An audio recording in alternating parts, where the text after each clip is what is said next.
Hello, मेरा नाम है चंद्रहास। स्टडी स्मार्ट में आपका स्वागत है। एक बच्चे का मैसेज आया हुआ है टेलीग्राम में और मैं उम्मीद कर रहा हूँ कि ये दिक्कत सिर्फ उस बच्चे तक लिमिटेड नहीं है, बहुत सारे बच्चों की दिक्कत ये होगी। उसने लिखा है कि आरआरबी क्लर्क मेंस का एग्जाम दिया और उसके केवल 38 नंबर है। इस वजह से काफ़ी चिंतित है और होना भी चाहिए। अगर हम आरआरबी क्लर्क का लेवल देखें और उसका जो कट ऑफ देखें तो ये चिंताजनक बात है।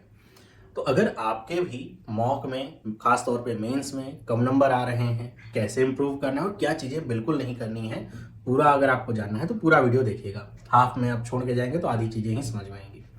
तो हम बात करते हैं कि मॉक में कम नंबर आ रहे हैं, इसके लिए आपको क्या करना चाहिए। सबसे पहली बात कि जब आपने मॉक दिया, मॉक देने के बाद आपको रिजल्ट तो पता चल गया कि 38 या जो भी नंबर आपको लग रहा है कि इतने नंबर अच्छे नहीं हैं, अनसेटिस्फैक्ट्री नंबर हैं, आ रहे हैं। तो सिर्फ नंबर आपको पता चले हैं इससे कुछ होने वाला नहीं है। आपको क्या करना है, थॉरो असेसमेंट करना है अपने उस मॉक का। मतलब कि आपको देखना है हर एक सब्जेक्ट वाइज कि किस में आपने कैसा परफॉर्म किया है। अब यहाँ पे दो चीज़ें हो सकती हैं। पहली चीज़ कि आपने हर एक सब्जेक्ट में बहुत खराब परफॉर्म किया हो। दूसरी चीज़ हो सकती है कि आपके कुछ सब्जेक्ट अच्छे हों और कुछ खराब हों। तो अगर पहली कंडीशन में आप हैं कि आपने हर एक सब्जेक्ट में खराब किया है तो इसका मतलब आपका भी कोर काफ़ी कमज़ोर है। कोर का मतलब कि कॉन्सेप्ट वाइज आपको बहुत यहाँ पे भी कुछ सीखना है। कॉन्सेप्ट आपको सबसे पहले समझना होगा। सिर्फ एक बार से काम नहीं चलता, पढ़ करके चीज़ों को बार बार रिवाइज करना पड़ता है। कॉन्सेप्ट को, क्वेश्चंस को कैसे हो रहे हैं, पीछे की क्या थिंकिंग लग रही है, क्या अप्रोच होना चाहिए, तो ये कई बार आपको करते करते चीज़ें समझ में आती हैं। तो कोर आपका कमजोर है, तो सबसे पहले प्रयास क्या करें, कोर को इंप्रूव करिए। कॉन्सेप्ट वाइज अपने आप को इंप्रूव करिए, फिर मॉक के आप टेस्ट दीजिए। अगर आप दूसरी कैटेगरी में हैं कि आपके एक या दो सेक्शन कमज़ोर हो रहे हैं जिसकी वजह से आपको ऐसा खराब नंबर मिल पा रहा है, तो इसका सीधा सा मतलब यही है कि आप उस खास तौर पे उस एग्जाम मान लीजिए क्वांट है या फिर रीजनिंग है, क्वांट मान लीजिए अर्थमेटिक कमजोर है या फिर रीजनिंग में पजल कमजोर है, तो आपको करना क्या है। पहली चीज़ कि जब आपका अर्थमेटिक कमजोर है, आपको पता चल पा रहा है कि अच्छा ये टॉपिक मैंने मतलब किया लेकिन समझ नहीं आया, फिर मैंने कई बार क्वेश्चन को पढ़ा उसके बाद भी मैं क्वेश्चन तक पहुंच नहीं पाया, या फिर अगर मैं कहूँ कि आप ऐसा होता होगा कि आप शुरुआती स्टेप ही नहीं समझ पाते होंगे। क्वेश्चन तो पढ़ लिया लेकिन दिया गया डेटा कैसे यूज करना है वो आप समझ नहीं पा रहे हैं कि हम क्वेश्चन स्टार्ट कहाँ से करें। तो इसका मतलब ये है कि आपने कॉन्सेप्ट वगैरह तो ठीक पढ़ा हुआ है, लेकिन ये है कि जब क्वेश्चन की शुरुआत या अप्रोच की बात है वहां पे आपकी शुरुआत नहीं हो पा रही है, क्योंकि आप या तो बहुत नर्वस हो गए हैं क्वेश्चन देते हुए, या तो आपका जो कॉन्सेप्ट वाला पार्ट है, ठीक है, प्रैक्टिस आपकी कमजोर चल रही है। तो आप क्या करें, आपको ये करना होगा कि आप केवल अपने कंफर्ट जोन से थोड़ा सा बाहर निकलिए। प्रीलिम्स लेवल के क्वेश्चन से अच्छे क्वेश्चंस को आप प्रैक्टिस करना शुरू करिए। कहाँ से कर सकते हैं, उसी मॉक से कर सकते हैं, यूट्यूब क्लासेस से कर सकते हैं, बुक्स से कर सकते हैं। और आप देखेंगे कि पहले कुछ दिन आप प्रैक्टिस करिए, अपने आप को चैलेंज करने का प्रयास करिए। ये नहीं कि आपने, होता क्या है कि मान लीजिए जैसे क्वांट का ही टॉपिक है कि एक दो बार क्वेश्चन हमने किया नहीं आया तो तुरंत हम सोचते हैं यार कोई बता दे, हमें ग्रुप में पोस्ट करेंगे, किसी से पूछ लेंगे, दोस्त से पूछ लेंगे।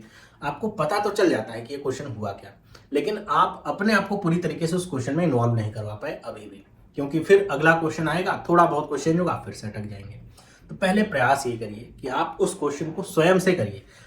दिक्कत कहाँ पे होती है कि आप शुरुआत से ही सोचने लगते हैं कि मैं क्वेश्चन सही भी करूं और विद इन टाइम भी करूं, यही दिक्कत फंसती है।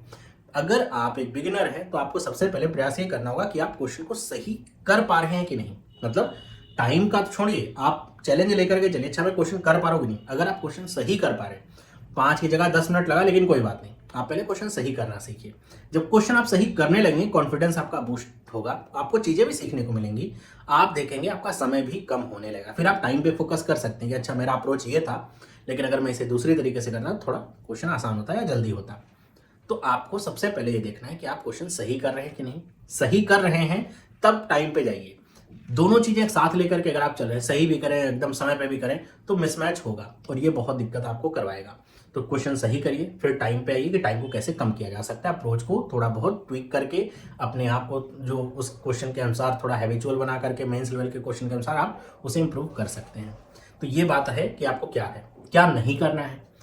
ये नहीं करना है कि आप जब मौका आपने दिया, आपके जो भी नंबर आए, आप उससे घबरा गए और आप सोच रहे हैं कि अच्छा मैं ना शाम को फिर से मौका देता हूँ।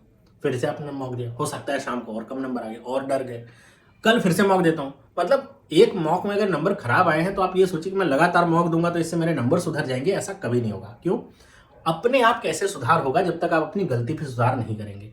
तो जरूरी ये है, मॉक का मतलब यही होता है कि एक तो आपको परीक्षा के कैसे क्वेश्चन आते हैं वो आदत लगे, दूसरा आपके पास सरप्राइज एलिमेंट रहे कि ऐसा क्वेश्चन आएगा तो आप कैसे परफॉर्म कर पा रहे हैं।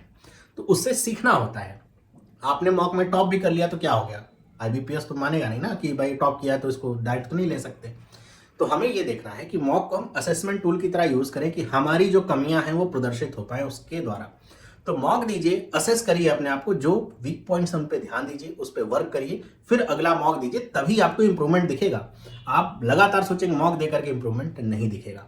जब आप सुनते हैं ना बच्चों को जो सेलेक्ट हुए कि हमने केवल मॉक ही दिया, मॉक से तैयारी किया, एक दिन 2 दिन में मॉक देते थे, पर डे मॉक देते थे, तो आप सोचते हैं मॉक दे देकर के इंप्रूव नहीं।